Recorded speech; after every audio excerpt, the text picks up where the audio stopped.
मैं आपको ब्रीफ कर देता हूं। सर्वप्रथम है कि बिहार नगर पालिका अधिनियम 2007 में संशोधन कर उप मुख्य पार्षद को भी नगर निगम नगर परिषद के संचिकाओं में हस्ताक्षर का दिया जाए अधिकार। चूंकि देखिए आपके पास कोई संचिका आती ही नहीं है, मतलब कहने का मतलब है कोई पेपर आपसे क्रॉस होकर नहीं जाता। तो जब आपके पास कोई पेपर ही नहीं आएगा तो आप उसके बारे में कैसे जानकारी कीजिएगा, विकास की बात कैसे कीजिएगा। तो हमारा एक ही मांग है कि कोई भी संचिका आता है हमारे पास से जाए। इस्तीफा के बाद आगे का कुछ रणनीति साहब? बिल्कुल, इस्तीफा देने से पहले हम लोग सामूहिक बैठक करके एक आंदोलन करेंगे। राज्य सरकार को हम लोग मौका दे रहे हैं और अगर वो नहीं मानेंगे तो हम लोग सामूहिक इस्तीफा देंगे। और इतना ही नहीं, आने वाला लोकसभा चुनाव है, विधानसभा चुनाव है, जो इंडिया गठबंधन बना के घूम रहे हैं उनके जितने भी घटक दल हैं उनको हराने का भी हम लोग काम करेंगे। इस्तीफा का क्या डेट तय किया है? इस्तीफा का हम लोग जनवरी तक समय दे रहे हैं राज्य सरकार को। जनवरी के बाद फरवरी में हम लोग जाके इस्तीफा दे देंगे, सामूहिक इस्तीफा दे देंगे। ठीक है। कुमार रजक, बिहार प्रदेश अध्यक्ष उप मुख्य पार्षद संघ। देखिए बहुत सारे उप मुख्य पार्षद, क्या होता है कि समय की व्यस्तता के कारण, चूंकि ये प्रेस कॉन्फ्रेंस है, कल हमारी बैठक हुई थी, बिहार के लगभग लोगों से आए थे, चाहे पटना हो, औरंगाबाद हो, पूर्णिया हो, सब जगह से लोग आए थे। हमारी बिल्कुल एकता है इसमें और हमें लगता है कि इस तरह से बातों को हम लोग को घुमाया नहीं जाए, हमारे संघ के बातों को, क्योंकि हम लोग बिल्कुल एक चट्टानी एकता के साथ खड़े हैं। आज मान लें कि समस्या आपके साथ आता है, कल उसके साथ आता है, तो संघ बिल्कुल एकजुट है इसमें। सर आपने कहा कि सब उप सभापति मौजूद हुए हैं। आप लोग को ज्ञात होगा पिछले 1 साल से हम लोग लगातार अपने अधिकारों के लिए संघर्ष है। लगभग 2-3 बार हम लोगों ने धरना प्रदर्शन भी किया, आंदोलन भी किया। माननीय बिहार के नगर विकास मंत्री आदरणीय तेजस्वी यादव जी से भी मिला, अशोक चौधरी जी से मिला, विजय चौधरी जी से मिला। तो कोई ऐसा दरवाजा नहीं था जहां हम लोगों ने खटखटाया नहीं अपने अधिकारों को लेकर। राज्य सरकार का जो पहल था बिल्कुल सराहनीय था कि जिस तरह से वार्ड पार्षद का चुनाव हुआ था जनता के द्वारा, उसी तरह से पूरे बिहार में मुख्य पार्षद, उप मुख्य पार्षद, मेयर और डिप्टी मेयर का भी जनता चुना।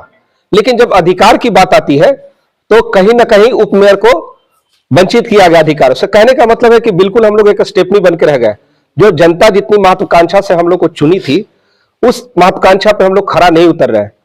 विकास की बात आती है, नली गली की बात आती है, शिक्षा की बात आती है, स्वास्थ्य की बात आती है, तो कहीं कोई अधिकार वर्णन नहीं। सिर्फ एक ही अधिकार लिखा हुआ है कि अगर मेयर मर जाता है या बीमार हो जाता है या बैठक में भाग नहीं लेता है तभी उसकी शक्तियां आप में सम्मानित होती है। तो राज्य सरकार से मेरा एक ही सवाल है कि जब आप अधिकार ही नहीं दे रहे हैं तो ये पद का क्या मतलब है? आप ऐसे पद का क्यों चुनाव का है? आप वार्ड पार्षद को ही चुन लेते। तो हम लोगों ने एक निर्णय लिया है कि राज्य सरकार अगर जनवरी तक हमारी मांगों पर ध्यान नहीं देती है, अगर वो नहीं मानेगी, तो हम लोग पूरे बिहार के 263 जो डिप्टी मेयर है वो सामूहिक इस्तीफा दे देंगे।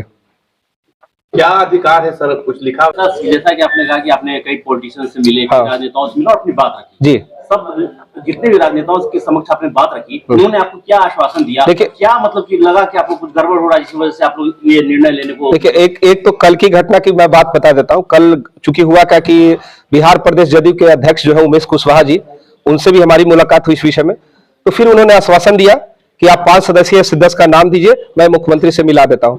और यह सिलसिला पिछले 1 साल से चल रहा है। इतना ही नहीं, आप देखे होंगे शिक्षक संघ ने आंदोलन किया और आपने मुखिया संघ ने आंदोलन किया। उनमें नियम का बदलाव कर आप सारे अधिकार दे रहे हैं, लेकिन जो हम जनप्रतिनिधि है, हमारी एक ताकत है, एक लोकसभा एक विधानसभा में हमारी ताकत है, हम जीत सकते हैं। हम पार्टी से बंधे हुए नहीं है कि हम कोई हम से है, कोई जनता दल से है, कोई राजद से है, कोई कांग्रेस से है। हम लोग इंडिपेंडेंस अपनी ताकत पे चुनाव जीत का है। तो कहीं ना कहीं राज्य सरकार को यह बात सोचना पड़ेगा कि आने वाला अगर लोकसभा चुनाव में मदद चाहिए तो हम दिल खोल के मदद करेंगे, लेकिन अगर हमारे शक्तियों को समाहित नहीं करेंगे तो हम उनको मदद भी नहीं करेंगे और उनके विरोध में हम लोग खड़ा रहेंगे। और भी अगर प्रश्न है तो हमारे बहुत सारे हैं उप मुख्य पार्षद, उनसे आप पूछ सकते हैं। जी, हमें अधिकार नहीं प्राप्त हुई। पहले तो यहाँ पर मौजूद सभी मीडिया कर्मी को मेरा प्रणाम है और बहुत बहुत थैंक यू कि आप लोग सब आए और हमारे बात को सुनने के लिए हमें चुना गया 2007 के एक्ट अधिनियम के दौरान ही हमें चुन लिया गया और हमें उस एक्ट में उप मुख्य पार्षद को कोई भी चीज़ का अधिकार नहीं दिया गया, जिसके चलते हम एक कठपुतली की तरह रह गए हैं, जिसके कारण हम कोई भी काम अपनी जनता के लिए, जिस जनता के भरोसे हम इस अपनी कुर्सी पे बैठे हैं, उस पे हम कुछ नहीं कर पा रहे हैं। और इसी अधिकार के लिए हम लोग साल भर से प्रयासरत हैं, लेकिन हमें कोई भी, बस आश्वासन के अलावा हमें कोई भी एक रास्ता नहीं मिला कि हाँ हमारा काम बन रहा है। ठीक है, पूरा नाम बताइए। जी, मेरा नाम निशा कुमारी, उप मुख्य पार्षद संपचक नगर परिषद।